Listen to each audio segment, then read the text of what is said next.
All right, continuing to get ready for Rubicon this year. I'm going to show you how to put together a beadlock wheel.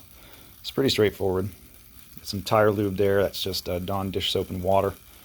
The nice thing about the beadlock is you don't have the top lip and safety bead to get over, so it makes it a little bit easier. And I'm going to be using the Dyna beads here for dynamic balancing. All right, let's get started. All right, so I've got lube on the back bead and the top bead. Top bead just in case, or maybe OCD.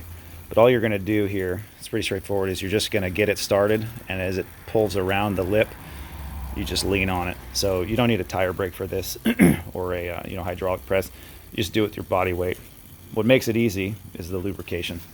All right, give me a second, I'll show you some more progress. If on the way down it sticks, that's your sign that you need more lube. I put these together the other day, and the ring was bowing in a little bit too much, so I'm going to use these spacers from Raceline. Give me a few minutes and I'll walk you through how you suck this ring down properly. All right, this is the step where you put in the Dyna beads. All you do is lift up on the tire lip there and pour them in. You want to try to get them into the lower part of the tire. That way they don't get stuck in the back bead when you try to seat it. But last time I did this, I didn't have too many problems, and what I'll do is I'll seat that rear bead in the position it's in. That way I don't risk those little beads getting stuck in the rear lip, because they're pretty small. It's all right. Give me a minute, I'll show you some more progress. I had to pay close attention to making sure the spacers didn't fall inside the tire bead because since the backside bead isn't sat, the tire's trying to push apart. So when going down, I just dropped a bolt in, made sure that the spacer didn't slide in, and then drop a second bolt in, drop the second bolt in. Seemed to go okay. Something else to pay attention to is make sure the gaps between the spacers, make sure they're flat and there's not an overlap and you're not pinching them, especially if you don't put in the entire bolt circle before starting down, because you can start down with just 4 or 8. But all right, this is hand tight. Now I'm at the point where I can start taking this down in a cross pattern. And what I'll do is the same thing that Raceline mentioned, is I'll start where the valve stem is and I'll jump across, then I'll go like that. I'll go to the next bolt, jump across. And you're gonna lose track, but that's fine. As you lose track, you'll be able to see, because you'll see the neighboring bolts be high, the bolts you've taken down low.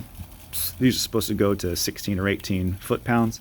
So I'm using a little baby ratchet here, little baby torque wrench that does it in inch-pounds, right? So you got to do the math, times it by 12.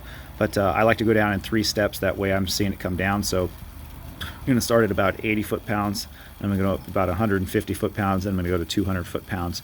That way on the way down, you don't worry about pulling one side down too much and leave the other side up. It takes a little bit longer, but you'll be more comfortable with how it goes down. Plus, taking a little bit more time never hurts, because you don't want to have to replace the little nut certs that are in the the wheel here. They give you some spares, but you want to keep those as spares. All right, give me a minute, I'll show you some more progress. In case you guys aren't familiar, when you're putting a bead on a tire, go ahead and pop the valve core out. This is what the valve core removal tool looks like. You should have one of these in all your tire kits, because if you ever lose a bead on the trail, you're gonna need the valve core out to get enough pressure in there to seat the bead. I've already put some tire lube on the back side. Give me a second, I'll go ahead and pop this on.